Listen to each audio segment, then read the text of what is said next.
La rueda trasera del carro se partió con un crujido seco que resonó como un disparo en la calle principal de San Esteban, un pequeño pueblo polvoriento perdido entre las colinas áridas del norte. El vehículo se inclinó peligrosamente y terminó por hundirse en el barro endurecido por el sol. El caballo relinchó inquieto mientras una nube de polvo envolvía la escena. Lucía Valverde sostuvo las riendas con manos temblorosas antes de soltarlas y bajar con cuidado. Su vestido oscuro estaba cubierto de tierra, y su rostro, surcado por arrugas profundas, reflejaba un cansancio que no venía solo del viaje.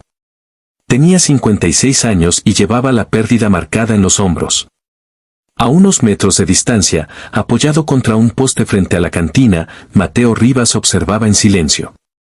Alto, de mirada dura y gesto contenido, parecía un hombre acostumbrado a ver cómo las cosas se rompían. No se movió de inmediato. Su mano descansaba cerca del revólver, no por amenaza, sino por costumbre.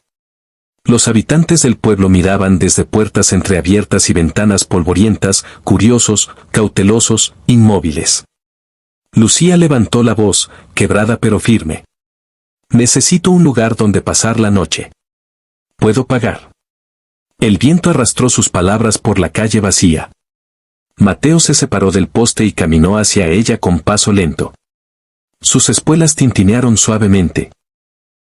Se detuvo frente a la mujer, examinó el carro destrozado, el cielo oscurecido por nubes de tormenta y finalmente sus ojos cansados. Preguntó dónde dormiría esta noche, dijo en voz baja. La respuesta puede costarle más que dinero. Un trueno lejano confirmó la advertencia.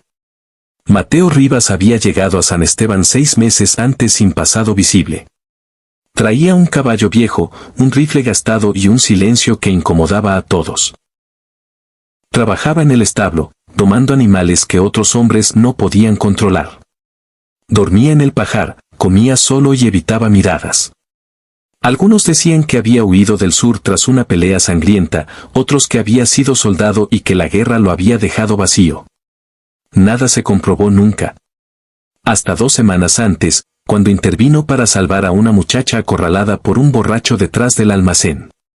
3 movimientos rápidos y el agresor quedó en el suelo sin poder respirar.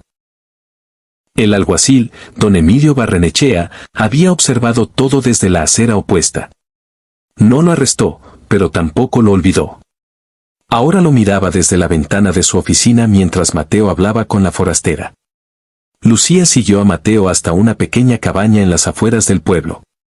La lluvia comenzaba a caer con violencia cuando una voz los detuvo. Un disparo al aire partió la tarde. El alguacil avanzó por la calle con el arma aún humeante. No vengo a arrestar a nadie, dijo, pero quiero saber por qué se interesa tanto por esta señora. Luego miró a Lucía.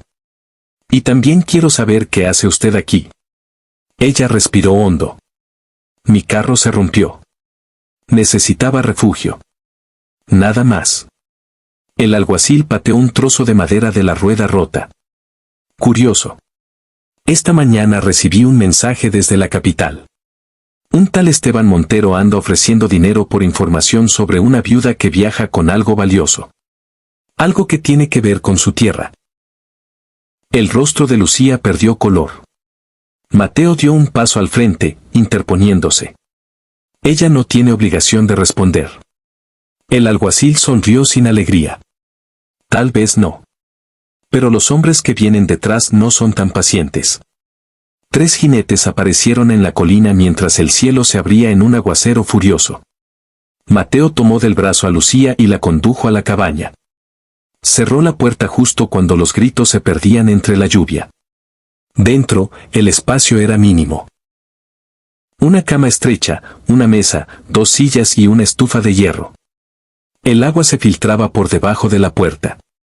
Lucía se apoyó en la pared, jadeando.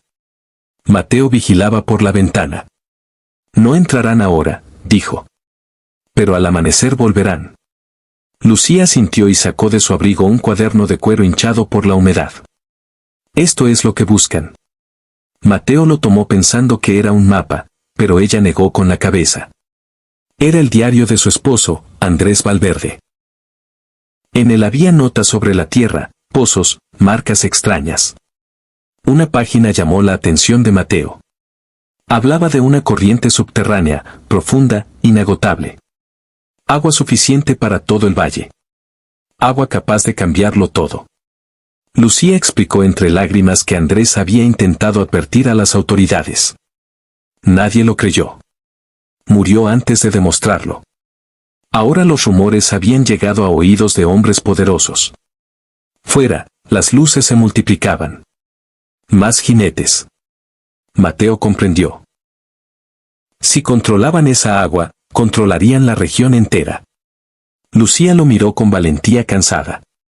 Necesito saber algo de usted, dijo. Esa historia que oculta. ¿Huye de la ley o de usted mismo? Mateo guardó silencio antes de responder. De ambos. Confesó que había matado a un hombre que robaba agua a los campesinos.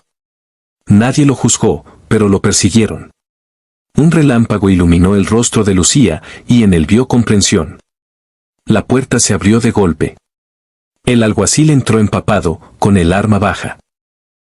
Detrás, los jinetes aguardaban. Lo siento, dijo. Ese hombre controla las deudas del pueblo. Si no entrego a la señora y ese cuaderno, nos hunde a todos. Uno de los jinetes se adelantó. Mateo lo reconoció al instante, era Julián Cortés, un cazarrecompensas que lo había seguido durante meses. Sonrió con frialdad. Te llevo conmigo y todos ganan. Menos ustedes. Otro hombre apareció, elegante incluso bajo la lluvia. Era Esteban Montero. Exigió el cuaderno y la tierra. Ofreció dinero, una vida cómoda lejos. Lucía sostuvo el diario contra el pecho. No. El aire se tensó. Mateo desenfundó. El disparo rompió el momento y el caos estalló. Mientras las balas destrozaban la madera, Lucía abrió la estufa y arrojó el cuaderno al fuego. Montero gritó desesperado. Las páginas ardieron. Yo me sé las coordenadas, gritó ella. Si nos matan, no tendrán nada. En la confusión, Mateo la tomó de la mano y huyeron bajo la lluvia. Los disparos quedaron atrás. La noche los envolvió, pero también la posibilidad de un nuevo comienzo. Aquí termina la primera parte. El amanecer los encontró exhaustos, cubiertos de barro y con las manos temblando, pero vivos. La tormenta había barrido el cielo dejando una luz fría y clara sobre las colinas silenciosas. Lucía y Mateo avanzaban entre rocas y matorrales siguiendo las indicaciones que ella había memorizado durante noches enteras junto a su esposo. Cada paso era un acto de fe. El aire olía a tierra limpia, recién despertada. Frente a ellos se alzaba una formación rocosa inconfundible, 3 columnas de piedra erosionada apuntando al cielo como dedos suplicantes. Lucía sintió un nudo en la garganta. Andrés había descrito ese lugar con exactitud casi obsesiva. Se arrodilló y golpeó el suelo con la palma abierta. El sonido hueco respondió bajo la tierra. Mateo se inclinó, apoyó el oído y escuchó lo imposible, el murmullo profundo de agua moviéndose con fuerza contenida. Comenzaron a cavar con las manos, sin importar el dolor. La tierra cedió poco a poco hasta que un hilo de agua brotó entre las piedras, primero tímido, luego poderoso, libre, como si hubiera esperado ese instante durante siglos. El manantial emergió con una claridad que cortaba el aliento. Lucía cayó de rodillas, llorando sin vergüenza. Andrés tenía razón. No estaba loco. Había descubierto algo que podía salvar a todos. Mateo observó el agua fluir y sintió como algo pesado se desprendía de su pecho. No era solo agua. Era redención. No tuvieron mucho tiempo para celebrar. Sabían que los perseguían. Sin embargo, Lucía tomó una decisión que cambiaría el destino de todos. No vendería el manantial. No lo ocultaría. Regresaron al pueblo ese mismo día, no como fugitivos, sino como testigos. Lucía habló ante los granjeros, las familias cansadas de cosechas fallidas, los hombres y mujeres que habían aprendido a sobrevivir con lo mínimo. Les mostró el lugar. Les mostró el agua. La noticia corrió como fuego en pasto seco. Personas llegaron con baldes, con lágrimas, con esperanza. El alguacil, herido pero en pie, fue el primero en respaldarla públicamente. Admitió su error, su miedo, y prometió proteger ese manantial como bien común. Esteban Montero intentó intervenir. Llegó con abogados y amenazas, pero ya era tarde. Bajo la ley territorial, Lucía registró el manantial no como propiedad privada, sino como reserva comunitaria protegida. No para poseerla, sino para impedir que otros lo hicieran. Los tribunales fallaron a su favor. El poder de Montero se desmoronó cuando la gente dejó de temerle. Julián Cortés se marchó sin recompensa. No había gloria en perseguir a un hombre que había decidido quedarse. Mateo enfrentó su pasado sin huir. Declaró ante las autoridades del sur. Explicó lo ocurrido años atrás. Los mismos campesinos a los que había defendido testificaron a su favor. El caso fue cerrado. Por primera vez en mucho tiempo, durmió sin sobresaltos. Lucía reconstruyó su hogar cerca del manantial. La tierra, antes seca, comenzó a florecer.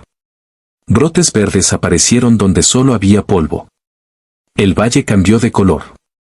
El agua corrió libre por canales compartidos, y con ella regresó la dignidad. Una tarde, cuando el sol caía suave sobre los campos recién sembrados, Lucía se sentó junto al manantial. Mateo estaba cerca, reparando una cerca, trabajando sin prisa. Ella lo miró y sonrió.